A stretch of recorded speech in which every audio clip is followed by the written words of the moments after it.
வணக்கம் நேயர்களே, கடவுளூர் டிவி நேயருக்கு லட்சுமணா அன்பு வணக்கங்கள். இப்போ நம்ம பார்க்க போகிறது வார ராசி பலன் 24ஆம் தேதியிலேருந்து 30ஆம் தேதி வரை எப்படி இருக்க போகிறோம் பார்க்க போகிறோம். நான் எப்போதும் சொல்கிறதாங்க, லக்னத்துக்கு பாருங்கள். ஸோ ராசிக்கு பார்ப்பதை விட லக்னத்துக்கு பார்க்குறது ரொம்ப நல்லது. உதாரணமாக ஒரு மகர லக்னம் விருச்சிக ராசினா, நீங்கள் விருச்சிக ராசிக்கான பலன்களை பார்க்கறதை விட மகர ராசிக்கான பலன்களை பார்க்கும்போது ரொம்ப பர்ஃபெக்டாக இருக்கும். ஃபஸ்ட்டு பொது பலன்கள் வரும். ஸோ அதுக்கப்புறம் பார்த்திங்கன்னா தசாபுத்தி பலன்கள் வரும். ஸோ தசாபுத்தி பலன்கள் வரும்போது உங்களுடைய தசாபுத்திகள் என்னவோ ஸோ அதை மிங்கிள் பண்ணி பார்க்கும்போது ரொம்ப பர்ஃபெக்டாக இருக்கும். வீடியோட எண்டில் டிப் ஆஃப் த வீக் இருக்குது, மறக்காமல் பாருங்கள். மீனராசி. ஸோ மீனராசிக்கு வந்து பார்த்திங்கன்னா 3இல் குரு. ஸோ 3இல் குரு இருக்கிறது வந்து எந்த மாதிரி விஷயங்களை பண்ணும்போது ராசியாதி 3இலும் புதிய முயற்சிகள் ஏற்படுத்துவீங்க. பூர்வீகம் சம்மந்தமான விஷயங்கள், குலதெய்வ வழிபாடு சம்மந்தமான விஷயங்கள், எண்ணங்கள்லாம் உங்களுக்கு நிறையா வரும். ஸோ அதெல்லாமே ரொம்ப சிறப்பு தான். இந்த முயற்சிகள் வெற்றியும் கண்டிப்பாக கிடைக்கிறதுக்கான வாய்ப்புலாம் ரொம்ப நல்லா இருக்குது. 2இல் செவ்வாய். ஸோ 2இல் செவ்வாய் வந்து பார்த்திங்கன்னா 9ஆம் அதிபதி 2 வெளிநாட்டில் இருக்கவங்களுக்கு பெரும் பணம் வருவதற்கான வாய்ப்புகள், அப்பா வழி சம்பந்தமான விஷயங்கள்லாம் வந்து ஒரு பணம் வருவதற்கான வாய்ப்புகள் ரொம்ப சிறப்பாக இருக்குது. 3 மற்றும் 8ஆம் அதிபதியான சுக்கிரன் வந்து 4இல் இருக்கிறது. ஸோ இது வந்து தாயாருக்கும் உங்களுக்கும் ஒரு மன உளைச்சலை கொடுத்துக்கிறதுக்கான வாய்ப்புகள். சொத்துக்கள் விற்பனையில் வந்து பார்த்திங்கன்னா சின்னதாக ஒரு மன உளைச்சலை கொடுத்துரும். ஒரு பெரும் பணம் கை மாறும்போது ஒரு எமோஷன்ஸை கண்டிப்பாக கொடுத்துரும். ஸோ அதனால் கொஞ்சம் பார்த்து நடந்துக்கணும்.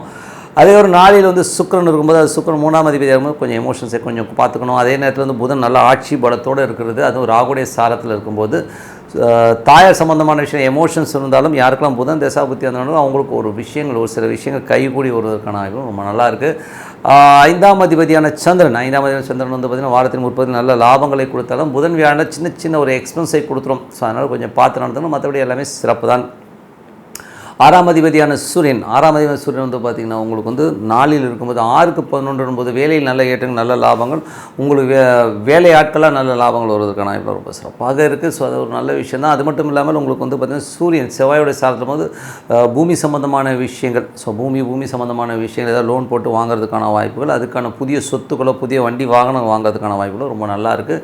7ஆம் அதிபதியான புதன் வந்து பார்த்திங்கன்னா வந்து உங்களுக்கு நல்ல ஒரு ஆட்சி பலத்தோடு இருக்கிறது. அதுவும் ராகுடைய சாரத்தில் இருக்கும்போது கணவன் மனைவிக்குள்ள ஒரு புத்தி, அதாவது ஒரு ஈகோ நிறையா வர்றதுக்கான வாய்ப்பு கொஞ்சம் கவனமாக இருக்கணும். ஸோ புதன் ராகுனாலே எமோஷன்ஸ் கொடுத்துரும். ஜாதக ரீதியாக வந்து புதன் ராகு தொடர்பு இருக்கும்போது மென்டலி டிஸ்டர்ப் ஆவாங்க. ஸோ அதுதான் விஷயம். ஸோ எமோஷனாகி கத்துறது, கொஞ்சம் எமோட் ஆகிறது, இந்த மாதிரி விஷயங்கள்லாம் இருக்கும். ஸோ கொஞ்சம் கவனமாக இருக்க வேண்டிய காலகட்டங்கள் தான். ஸோ கொஞ்சம் பார்த்துக்கோங்க. ஸோ அதுவும் கணவன் மனைவிக்கு நடுவுலையோ இல்லை அம்மாவுக்கும் பையனுக்கும் நடுவுலையோ நடக்கிறதுக்கான வாய்ப்பு இருக்கும். கொஞ்சம் கவனமாக இருக்கணும். ஓகேங்களா? ஸோ பார்த்து நடத்துங்க. அது வந்து ஜூலை 1ஆம் தேதி வரை தான். ஜூலை 1ஆம் தேதிக்கு மேலே எல்லாம் கிளியர் ஆகிடும். ஏன்னா ராகு வந்து அந்த இதில் போது புதனும் அதுக்குள்ளே கிளியர் ஆகிடும். ஸோ அதனால் கொஞ்சம் கேர்ஃபுல்லாக இருங்க.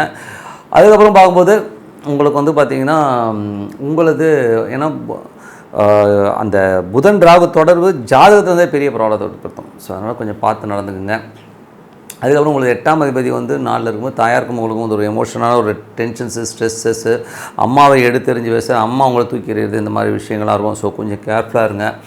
அதுக்கப்புறம் பார்த்தீங்கன்னா 9ஆம் அதிபதி செவ்வாய் வந்து 2இல் இருக்கும்போது வெளிநாட்டில் இருக்கிறவங்களுக்கு பெரும் பணம் வருவதற்கான வாய்ப்புகள்லாம் ரொம்ப சிறப்பாக இருக்குது. 10ஆம் அதிபதி 3இல் இருக்கும்போது கொஞ்சம் தொழில் ரீதியான விஷயங்கள் ரொம்ப கவனமாக இருக்கணும். ஏன்னா 3இல் இருந்தாலும் அது வந்து 5ஆம் அதிபதியுடைய சாரத்தில் போகும்போது தொழில் ரீதியான விஷயங்களை பெரிய பணமோ பெரிய ஒரு பேராசையை காட்டியும் மற்றவங்க ஏமாத்துறதுக்கான வாய்ப்புகள் இருக்குது. தேவையில்லாத ஒரு விஷயத்தை போய் உள்ளுக்குள்ளே போய் நுழைஞ்சு அதனால் டென்ஷன் வர்றதுக்கான வாய்ப்புனா புதிய ஒப்பந்தங்களை தவிர்ப்பது நல்லது. கொஞ்சம் பார்த்து செய்யுங்க.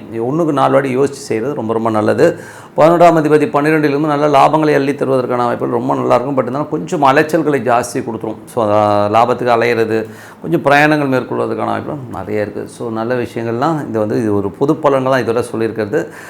இப்போ சொல்ல போகிறது பார்த்தா தசாபுத்தி பலன்கள். ஸோ தசாபுத்தி பலன்களில் வந்து பார்த்திங்கன்னா மீன லக்னமாக இருந்து சூரிய தசாபுத்தி அந்த சூரியன் 4இல் இருக்கார்.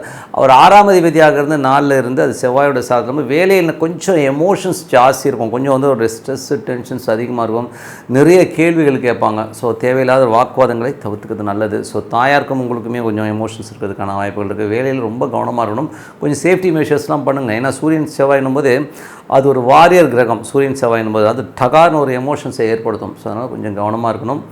அதுக்கப்புறம் பார்க்கும்போது உங்களது மீன லக்னமாக இருந்து சந்திர தசாபுத்தி வந்துடும். சந்திரன் 5ஆம் அதிபதியாக இருந்து நல்ல லாபங்களையும் கொடுத்தாலும் ஃபஸ்ட்டு வாரத்தின் முற்பகுதியில் திங்கள் செவ்வாய் கொஞ்சம் அலைச்சல்களை கொடுத்தாலும் அதுக்கப்புறம் நல்ல விஷயங்கள், நல்ல ஏற்றங்களை கண்டிப்பாக கொடுத்துருங்க. மீன லக்னமாக இருந்து செவ்வாய் தசாபுத்தி வந்துடும். செவ்வாய் வந்து வெளிநாட்டில் இருக்கவங்களுக்கு வந்து பெரிய லாபங்களும் பெரிய ஏற்றங்களையும் கொடுப்பதற்கான வாய்ப்பு ரொம்ப சிறப்பாக. தந்தை சார்ந்த விஷயங்களால் நல்ல லாபங்கள் வருவதற்கான வாய்ப்பு ரொம்ப நல்லாயிருக்கு. மீன லக்னமாக இருந்து ராகு தசாபுத்தி அந்த ராகு வந்து பார்த்திங்கன்னா உங்களுக்கு புதனுடைய சாரத்தில் ஜூலை 1ஆம் தேதி வரை போகும்போது கொஞ்சம் எமோஷன்ஸ் ஜாஸ்தி இருக்கும். அதுவும் சொத்துக்கள் சார்ந்த விஷயங்கள், தாயார் சம்மந்தமான விஷயங்கள் ஒரு எமோஷன்ஸ் வர்றதுக்கான வாய்ப்பு இருக்கணும். கொஞ்சம் கவனமாக இருக்கணும், அதனால் கொஞ்சம் பார்த்து நடந்துக்கணும். ஓகேங்களா. இது வந்து பார்த்திங்கன்னா இன்டர்னலி ஒரு நட்சத்திர பரிவர்த்தனைன்னு சொல்லுவோம். ஸோ அதனால் வந்து என்ன ஆகுனா, அந்த எமோஷன்ஸை வெளியிலையும் காட்டிக்க முடியாது, வெளியில் சொல்ல முடியாது, உள்ளுக்குள்ளேயே அந்த போராட்டம் நடக்கும். அதனால் கொஞ்சம் பார்த்து நடக்கும். பார்ட்னர்ஷிப்ஸ் நடுவுலையும் இந்த ஒரு எமோஷன்ஸ் இருக்கும், கொஞ்சம் பார்த்து நடந்துக்குங்க.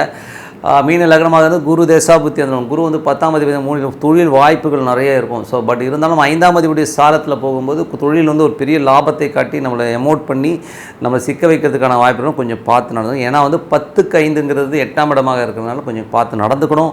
அதுக்கப்புறம் வந்து மீன லக்னமாக இருந்து சனி தசாபுத்தி, சனி வந்து 12ல் இருந்து குருடைய சாரத்தில் போகும்போது குரு வந்து 3ல் இருக்கும்போது புதிய ஒப்பந்தங்கள் வருவாங்க. புதிய ஒப்பந்தங்கள் வருவதற்கான வாய்ப்புலாம் கொஞ்சம் கவனமாக இருக்கணும். ஸோ அது வந்து சனி வந்து பார்த்திங்கன்னா 12லேருந்து குருடைய சாரத்தில் போகும்போது நிறைய பிரயாணங்கள், நிறைய அலைச்சல்கள் இருக்கும். பெரிய லாபத்துக்காக அலையிறது, இது நடக்கணும் அது நடக்கணுன்றதுக்காக வந்து கொஞ்சம் நிறைய பிரயாணங்கள், அலைச்சல்களை தவிர்க்க முடியாதது தான் உண்மையான விஷயம். அதுக்காக தூங்காமல் இருக்காதிங்க. ஏன்னா சில பேர் வந்து தூங்க மாட்டாங்க. ஐயோ இதாவலையே ஒரு சின்ன எமோஷன்ஸ் இருக்கும். ஸோ அதை பார்த்துக்குங்க. அதுக்கப்புறம் மீன லக்னமாக இருந்து புதன் தசாபுத்தி அந்த புதன் வந்து பார்த்திங்கன்னா ராகுடைய சாரத்தில் அந்த ஒரு இன்டர்னல் சேஞ்ச் இருக்கும்போது தாயாருக்கும் உங்களுக்கும் ஒரு சின்ன ஒரு போராட்டம், மனைவிக்கும் உங்களுக்கும் ஒரு சின்ன எமோஷன்ஸ், ஈகோ வர்றதுக்கான வாய்ப்புகளும் கொஞ்சம் கவனமாக இருக்கணும். மீன லக்னமாக இருந்து கேது தசாபுத்தி கேது வந்து உங்களுக்கு வந்து 7ஆம் இடத்துல இருந்து சந்திரனுடைய சாரத்தில் இருக்கும்போது குழந்தைகளோட விஷயங்கள சின்னதாக ஒரு டென்ஷன் ஸ்ட்ரெஸ் வந்து போகும். மற்றபடி எதுவும் பெரிய ப்ராப்ளம் கிடையாது. ஸோ 7 வந்து பார்த்திங்கன்னா மனைவி நிறைய கேள்விகள் கேட்பாங்க, எதிராளிகள் வந்து நம்மளை வந்து நிறைய கொஸ்டின் பண்ணுற மாதிரி விஷயங்கள் இருக்கும். ஸோ அதை கொஞ்சம் பார்த்து நடந்துக்கணும், வேறு வழி கிடையாது. ஓகேங்களா. அதுக்கப்புறம் மீன லக்னமாக வந்து சுக்கிர தசாபுத்தி அந்த சுக்கிரன் வந்து பார்த்திங்கன்னா உங்களுக்கு வந்து 4லிருந்து அந்த சுக்கிரனே வந்து 4ல் இருக்கும்போது அது உங்களுடைய விஷயங்களில் வந்து பார்த்தீங்கன்னா குருடைய சாரத்தில் தாயாருக்கும் உங்களுக்கும் நிறைய டிஃப்ரென்ஸ் ஆஃப் ஒப்பீனியன் கொடுத்துரும். அதனால் கொஞ்சம் பார்த்து அட்ஜஸ்ட் பண்ணி தான் போகணும். ஓகேங்களா. அவர் 8ஆம் அதிபதியாக இருக்கிறனால நிலபுலன்களோ வண்டி வாகனங்களோ ஓட்டும் போதோ கொஞ்சம் கவனமாக இருங்க. நம்மளாக ஒழுங்காக போனால் கூட டவான் இடிச்சிருவாங்க. கொஞ்சம் பார்த்து போகிறது ரொம்ப ரொம்ப நல்லது. ஸோ நல்ல விஷயங்கள், நல்ல மாற்றங்கள்லாம் வரணும்னா பிரார்த்தனை ரொம்ப அவசியங்க. ஸோ ஒரு அமைதியான இடத்துல உட்காந்துக்கிட்டு ஒரு ஈஸ்வரன் வழிபாடு பண்ணுறீங்கன்னு வச்சுக்கோமே, அமைதியாக உட்காந்து ஓம் நமச்சிவாய ஓம் நமச்சிவாய உள்ளுக்குள்ள அந்த ஈஸ்வரன் இருக்கிறதா ஃபீல் பண்ணிங்கன்னா கண்டிப்பாக வந்து நம்ம அடுத்த லெவல் போகிறதுக்கான வாய்ப்புலாம் ரொம்ப சிறப்பாக இருக்குது. ஸோ நல்ல விஷயங்கள், நல்ல பிரார்த்தனை ரொம்ப ரொம்ப அவசியம். Tip of the week. So tip of the வீக்கில் இந்த வாட்டி பார்க்க போகிறது வந்து யோகங்கள். ஸோ நிறைய பேர் வந்து பார்த்தோம்னா எனக்கு கஜேஸ்வரி யோகம் இருக்குது, அந்த யோகம் இருக்குது, இந்த யோகம் இருக்குன்றதெல்லாம் நம்ம நிறைய பேர் வந்து பேசி கேள்விப்பட்டிருப்போம். ஸோ யோகங்கள் எப்போது பலன் தரும்? என்னை பொறுத்தவரை வந்து பார்த்திங்கன்னா எந்த யோகமான இருக்கணுங்க, பெரிய அதிர்ஷ்டமான ஜாதகமாக இருந்தாலும் அந்த தசா புத்தி அந்தரங்கள் வந்து வரணுங்க. ஸோ அதனால் வந்து நிறைய ஜோதிடர்கள் பார்த்திங்கன்னா, சார் உங்களுக்கு என்ன சார் பெரிய யோகம் இருக்குது சார், பெரிய லெவலில் வந்துடுவீங்க சார், பெரிய போஸ்டிங் வந்துருவீங்கன்னு சொல்லிட்டு பிளைண்டாக சொல்லுவாங்க. ஸோ பிளைண்டாக சொல்லும்போது நம்ம என்ன ஆகிடுவோம், ஐயோ நமக்கு இந்த யோகம் இருக்குது அந்த யோகம் இருக்குன்னு சொல்லிட்டு நமக்கு வந்து அப்படி காலை தூக்கிட்டு உட்காந்துருப்போம். பட் அந்த பார்த்திங்கன்னா அந்த தசா புத்தியே வராது. ஓகேங்களா. அது மட்டும் இல்லாமல் நட்சத்திரங்கள், நம்ம ஒரு தசா நடத்துகிற நட்சத்திரங்களும் வந்து ரொம்ப மெயினான ஒரு வேலையை கண்டிப்பாக பண்ணிடும். ஸோ அதை எப்படி பண்ணுங்கிறத ஒரு சின்ன உதாரணம் சொல்கிறேன். நடிகர் கவுண்டமணி. ஸோ நடிகர் கவுண்டமணி பார்த்திங்கன்னா ஒரு பீக்கில் இருக்கார். ஒரு பெரிய பீக்கில் இருக்கும்பொழுது பார்த்திங்கன்னா அப்போ வந்து அந்த டைமில் வந்து உதயகீதம்னு ஒரு படம், ஸோ அதெல்லாம் வந்திருக்கும்போது ரொம்ப பீக்கில் இருக்கார். அப்போ அந்த தேங்காய் காமெடிலாம் வந்து பார்த்திங்கன்னா ரொம்ப பீக்காக. அதுக்கப்புறம் ஹீரோ நடிக்க ஆரம்பிச்சார். ஒரு 2-3 படம் நடிச்சார். அதில் அந்த பணம் பத்தும் செய்யுங்கிற ஒரு படம் தான் நல்லா ஓடிச்சு. அதுக்கப்புறம் வந்த படங்கள் எல்லாமே ஃப்ளாப் ஆகி போயிடுச்சு. ஸோ அந்த காலத்தில் பீக்கில் இருக்கும்போதே ஒரு அசிஸ்டன்ட் டேரக்டர் வந்து ஒரு ஜோசியம் பார்க்கும்போது அவர் சொன்னாராம், அண்ணே நீங்கள் ஒரு 5 வருஷம் வந்து உங்களுக்கு மார்க்கெட் இல்லாமல் போகுதுண்ணே அப்படின்னு சொல்லிட்டு அப்படியாம். ஸோ இவர் அடிக்க போயிட்டார். டாய் என்னை பார்த்து என்னடா சொன்னேன் அப்படின்னு சொல்லிட்டு அடிக்க போயிட்டார். பட் கரெக்டாக ஒரு உதயகீதத்துக்கு அப்புறம் வந்து அவர் ஹீரோ நடிக்க ஆரம்பித்து டோட்டலாக ஃப்ளாப் ஆகும்போது கரெக்டாக அந்த 5 ஆண்டுகள் ஒரு பெரிய பிரேக்கு. கவுண்டமணியை யாரும் சீண்ட கூட இல்லை. காரணம் என்னென்னா அந்த தசாநாதன் நட்சத்திரநாதன், அந்த நட்சத்திரநாதன் வந்து மைனஸ் ஆகும்பொழுது அந்த யோகங்கள் இல்லாமல் போயிடுதுங்கிற உண்மை. ஸோ யோகங்கள் இருக்கிறது வச்சுக்கோங்களேன். முக்கியமாக தசாநாதர்கள் ரொம்ப சப்போர்ட் ஆகணும். அந்த நட்சத்திரநாதர்கள் சப்போர்ட் ஆகும்போது தான் நமக்கு வந்து அந்த யோகம் வருங்கிறத முதல்ல. ஆனால் அதுக்கப்புறம் பெரிய பீக் வந்துடும். அதுக்கப்புறம் உள்ளத்தை எளித்தா அதெல்லாம் வந்து அந்த டைமுக்கு அப்புறம் ஒரு பீக்குக்கு வந்துடும். அதனால் ஒரு தசா புத்திகள் வரும்போது தான் அந்த யோகங்கள் வரும். அதே மாதிரி பார்த்திங்கன்னா சில பேர் சொல்லிடுவான், அண்ணே போங்கண்ணே உங்களுக்கு வந்து இது நீச்சனே, சந்திரன் நீச்சனே அவ்வளோதானே அப்படின்வான். இது வந்து பார்த்திங்கன்னா இது குரு போய் 8ல் உட்காந்துச்சு லைஃபே காலின்னுவான். இதெல்லாம் வந்து தப்பான ஒரு கான்செப்ட். ஓகேங்களா. நான் ஒரு தவறுதலாக சொல்லலை. ஒரு நார்மலாக வந்து ஒரு டெப்த்து ஸ்டடி இல்லாதவங்க வந்து அப்படியே ஜஸ்ட்டு ஒரு கட்டத்தை பார்த்து அப்படியே சொல்கிறதுங்கிறது ரொம்ப தவறான விஷயம். தசா புத்திகள் எந்தெந்த பாவ தொடர்புகள் வருதுங்கிறது வந்து மெயினாக இது பண்ணும். அதுக்கும் மேலே அது திசை வருதான்னு மெயினாக பார்க்கணும். ஸோ 8ல் இருக்க ஒரு திசை வந்தால் தான் நம்ம அந்த அஷ்டமாதிபதி திசையோ இல்லை 8ல் உள்ள திசையோ வந்ததுனா தான் நமக்கு அந்த ஒரு டென்ஷனையும் ஸ்ட்ரெஸ்ஸையுமே கொடுக்குமே ஒழிய ஃபுல்லாக வந்து திசை ஃபுல்லாகவே வந்து நமக்கு வந்து இந்த மாதிரி அஃபெக்ட் பண்ணும், நம்மளோட டென்ஷன் படுத்துங்கிறது வந்து நம்ம வந்து வீணான ஒரு விஷயம்.